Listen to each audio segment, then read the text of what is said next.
Bismillahirrahmanirrahim. Pendahuluan. Seorang hamba yang sangat membutuhkan rahmat Allah yang Maha Kaya, Abdurrahman bin Muhammad bin Khaldun Al-Hadrami, semoga Allah memberikannya taufik, mengatakan, segala puji bagi Allah, segala kemuliaan dan kebesaran hanyalah miliknya, segala kekuasaan dan kerajaan di tangannya. Dia memiliki sifat-sifat dan nama-nama yang indah. Dia Maha mengetahui, maka tidak samar baginya apa yang ditampakkan oleh pembicaraan dan apa yang tersimpan dalam diam. Dia Maha kuasa, maka tidak ada sesuatu apapun di langit dan di bumi yang mampu melemahkannya. Dia telah menciptakan kita dari tanah, menjadikan kita sebagai pemakmur bumi dalam berbagai generasi dan bangsa, dan memudahkan rezeki-rezeki kita darinya. Tali persaudaraan dan rumah-rumah melindungi kita. Rezeki dan bahan makanan menjamin kita. Hari-hari dan waktu-waktu memusnahkan kita, dan ajal yang telah ditetapkan terus mengejar kita. Dialah yang kekal, yang hidup, dan yang tidak akan mati. Semoga salawat dan salam terlimpah kepada junjungan dan pemimpin kita Muhammad Sallallahu Alaihi Wasallam, sang Nabi yang ummi, berbangsa Arab, yang telah disebutkan sifat-sifatnya dalam kitab Taurat dan Injil. Alam dunia menanti-nanti kelahirannya, sebelum hari Sabtu dan Ahad saling berganti dan bintang Zuhal berjauhan dengan ikan paus. Salawat dan salam semoga tercurah juga kepada keluarga dan para sahabatnya, yang dari kebersamaan mereka dengan beliau mereka memperoleh pengaruh yang banyak dan kemenangan yang besar dalam membela beliau serta mengakibatkan musuh-musuh mereka tercerai-berai.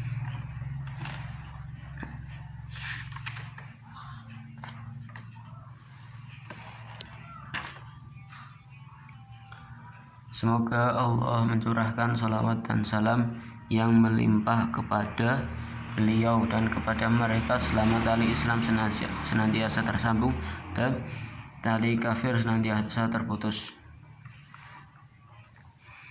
Ilmu sejarah. Ilmu sejarah merupakan bagian dari berbagai cabang ilmu yang dipelajari oleh bangsa-bangsa dan generasi-generasi umat manusia. Ilmu sejarah senantiasa menarik minat banyak orang. Orang-orang biasa dan orang-orang yang tidak pintar juga ingin mengetahuinya. Para raja dan penguasa berlomba-lomba mempelajarinya dalam memahaminya secara lahiriah, sama antara orang-orang pintar dan orang-orang bodoh. Hal itu karena dilihat dari segi lahiriah, sejarah tidak lebih dari berita tentang peristiwa-peristiwa masa lalu. Dalam sejarah tentang abad-abad yang lalu terdapat beragam pendapat, perumpamaan, dan pertemuan yang diadakan, khususnya di saat perjamuan. Selain itu, sejarah membuat kita memahami bagaimana kondisi manusia mengalami perubahan, kerajaan-kerajaan mengalami perluasan kawasan, bagaimana manusia memakmurkan dunia,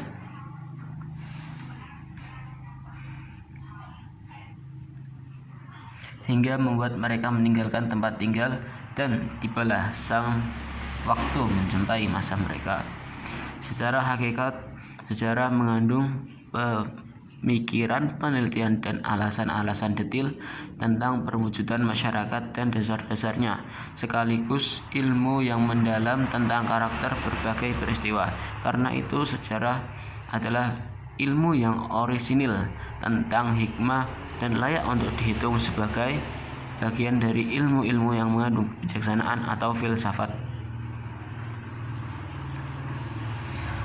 Para sejarawan muslim terkemuka telah mencatat sejarah-sejarah masa lalu secara menyeluruh, namun kerja keras mereka itu oleh orang-orang yang kerdil dicampur adukan dengan kebatilan-kebatilan dan riwayat-riwayat yang lemah hingga diikuti oleh orang-orang yang datang kemudian. Kita lantas mendengar sejarah tersebut dalam versinya yang kemudian. Kita lantas mendengar sejarah tersebut dalam versinya yang tak lagi orisinil, karena mereka pun tidak memperhatikan sebab-sebab terjadinya suatu peristiwa dan tidak membuang kisah-kisah yang remeh atau lemah.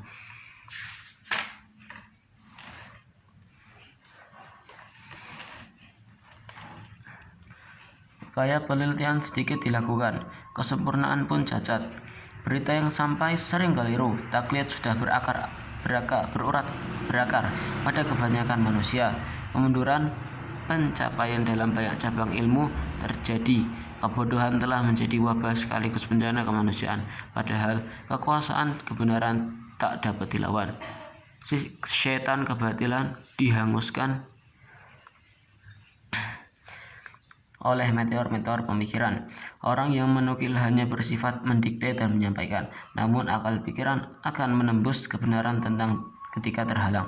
Ilmu akan membersihkan lembaran-lembaran hati guna menampung kebenaran tersebut. Mazhab atau aliran penulisan sejarah.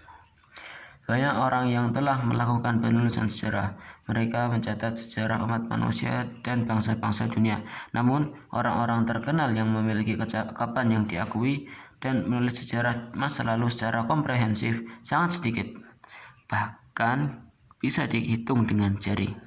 Di antaranya adalah Ibnu Ishaq At-Tabari, Ibnu Al-Kalbi, Muhammad bin Umar Al-Waqidi, Sa'id bin Umar Al-As'adi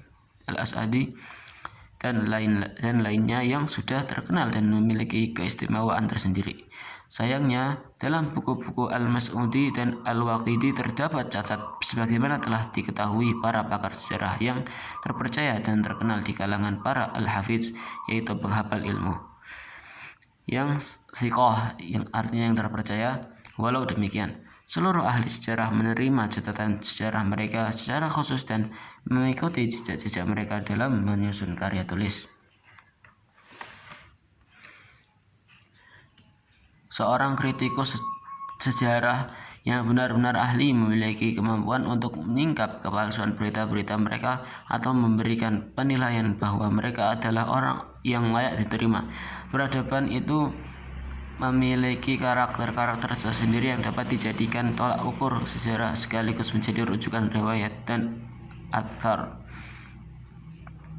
Kebanyakan metodologi sejarah yang ditulis masih bersifat umum karena keumuman dua imperium pada masa awal Islam, di samping cakupannya yang terlalu jauh sehingga bercampur antara hal-hal penting maupun yang tidak penting.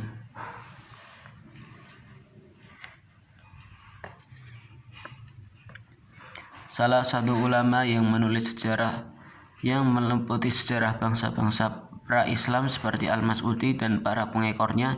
Setelah itu muncul para penulis yang menulis sejarah dalam batasan waktu tertentu, sehingga ia hanya mencatat peristiwa-peristiwa yang terjadi pada masanya maupun tentang kotanya sendiri.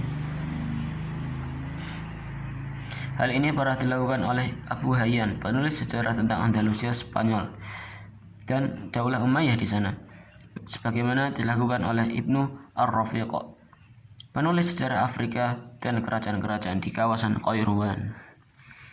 Sayangnya, para penulis-penulis sejarah yang datang setelah mereka hanya menempuh cara-cara taklid, miskin karakter dan akalnya. Selain berpikiran jumud, ia hanya mengikuti pola-pola penulisan sejarah yang sudah ada dan lalai terhadap perubahan-perubahan masa dan tradisi-tradisinya dari generasi ke generasi. Dari bangsa ke bangsa lain, ia hanya mencatat berita tentang kerajaan-kerajaan dan peristiwa-peristiwa pada masa awal. Tak ubahnya gambar-gambar yang tak punya bahan atau seumpama pedang-pedang lebar yang terlepas dari sarungnya. Mereka hanya memuat himpunan informasi yang tak berguna karena tak jelas ujung pangkalnya. Yang mereka catat hanyalah peristiwa-peristiwa yang tidak jelas usulnya, ataupun bagian-bagian yang tak dapat ditarik kesimpulan umumnya, serta tak dapat diklasifikasi secara sistematis. Ketika mereka membalas persoalan kerajaan, mereka hanya menyusun berita-beritanya baik berita yang benar maupun yang salah, tanpa menerangkan permulaannya, sebab-sebab kebangkitannya, dan keruntuhannya. Model seperti itu membuat pembaca masih penasaran dengan permulaan-permulaannya dan fase-fasenya, meneliti faktor-faktor pasang surutnya, dan mencari penjelasan memuaskan tentang perbedaan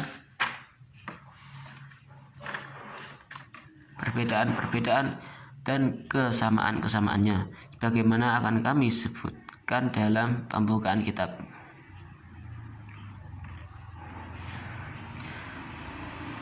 Fase berikutnya, sejarah ditulis dengan metode sangat ringkas. Para penulisnya merasa cukup dengan menyebutkan nama-nama raja tanpa menyebutkan nasab dan kisah-kisahnya.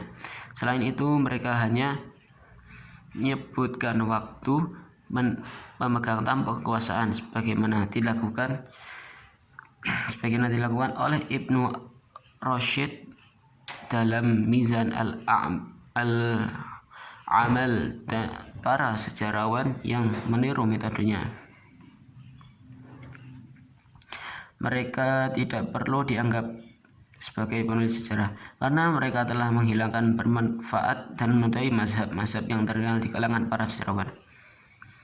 Setelah saya membaca berbagai buku tentang umat manusia, baik di masa lalu maupun sekarang, saya bangkit dari kelalaian dan tidur panjang. Saya mulai bergelut dalam bidang tulis-menulis. Saya menyusun kitab sejarah yang menyingkap tabir kondisi generasi-generasi yang sedang tumbuh dan memuat bab-bab secara khusus tentang berbagai macam peristiwa dan pelajaran.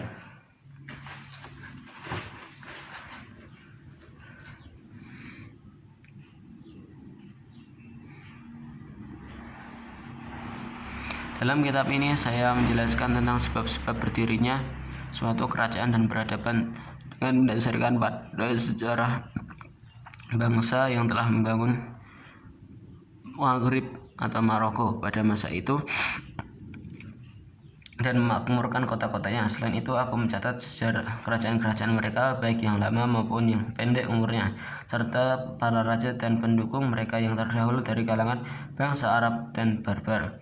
Keduanya merupakan generasi yang dikenal lama bermukim di Maghrib dan lama hidup di sana, dari generasi ke generasi, sehingga bangsa lain tidak dikenal di sana.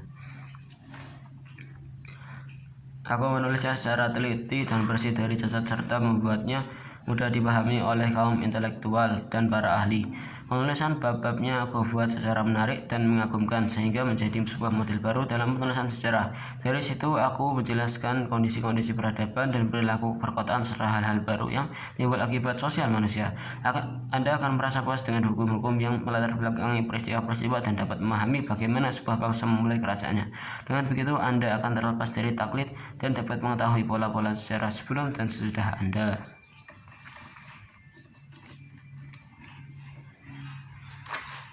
Kitab ini aku susun dalam bentuk muqaddimah, pengantar, dan 3 kitab. 1. Muqaddimah. Bagian ini menjelaskan tentang keutamaan ilmu sejarah, mazhab-mazhab sejarah, dan berbagai kekeliruan para sejarawan. Kitab pertama. Bagian ini menjelaskan tentang peradaban dan unsur-unsur penting yang menjadi prasyarat peradaban seperti raja, penguasa, pekerjaan, profesi, ilmu pengetahuan, dan faktor-faktor yang mendasari semua itu. Ketiga, kitab kedua. Kitab ini berisi tentang sejarah orang-orang Arab, generasi-generasi mereka, dan kerajaan-kerajaan mereka sejak masa kekhalifahan hingga saat ini. Selain itu, buku ini juga memuat sejarah tentang sebagian bangsa-bangsa terkenal seperti Nabat, Syaryaniyah,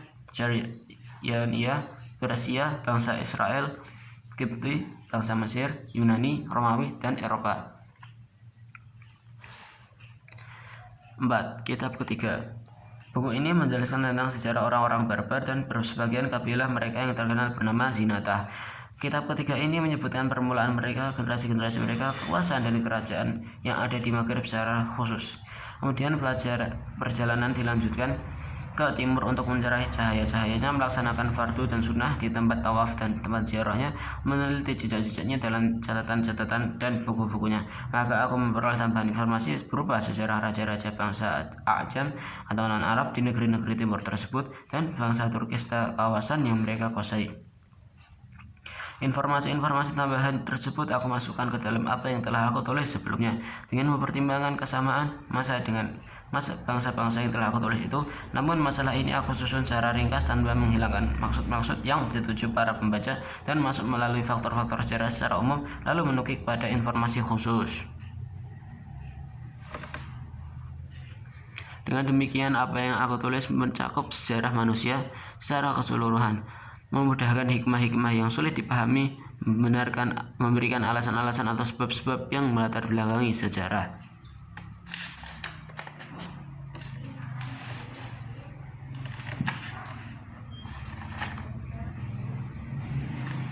Suatu bangsa. Dengan begitu, kitab yang telah aku tulis ini menjadi penjaga hikmah sekaligus pada sejarah. Karena kitab tersebut memuat sejarah bangsa Arab dan Barbar dari kalangan masyarakat perkotaan maupun yang pedesaan atau primitif, serta sejarah bangsa besar lainnya, menjelaskan fase-fasenya dari awal hingga akhir dengan menarik kesimpulan dan pelajaran. Maka aku menamakannya kitab Al-I'bar wa Diwan Al-Mubtada wa Al-Khabar fi Ayyam wal A'rab wal A'jam wal Al-Barbar wa man asrahum min zawi As-Sultan Al-Akbar. Dalam buku tersebut, aku mencatat permulaan generasi-generasi dan kerajaan-kerajaan, bangsa-bangsa awal yang berada pada suatu masa, sebab-sebab tindakan dan perubahan dalam masa-masa lalu, dan agama-agama dan apa yang menjadi prasyarat peradaban berupa kerajaan, agama, kota, cara berpakaian, kebanggaan, kehinaan, jumlah yang banyak dan jumlah yang sedikit, ilmu dan keahlian, kondisi yang berubah-ubah secara umum, perkotaan, pedesaan, peristiwa yang sudah terjadi dan yang sedang dinanti kejadiannya. Aku telah menulis semua itu, menjelaskan bukti-bukti dan alasan-alasannya, sehingga kitab ini memuat ilmu-ilmu yang ajaib, yaitu jarang diketahui orang.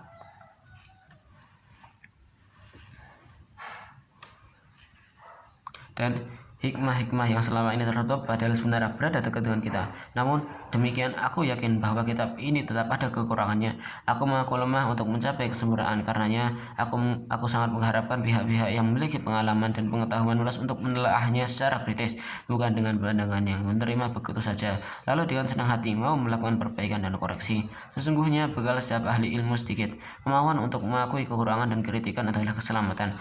Sedang kebaikan dari teman-teman adalah sesuatu yang diharapkan. Hanya kepada Allah aku meminta agar menjadikan amal-amal kami murni untuknya. Cukuplah Dia bagiku dan Dialah sebaik-baik penolong.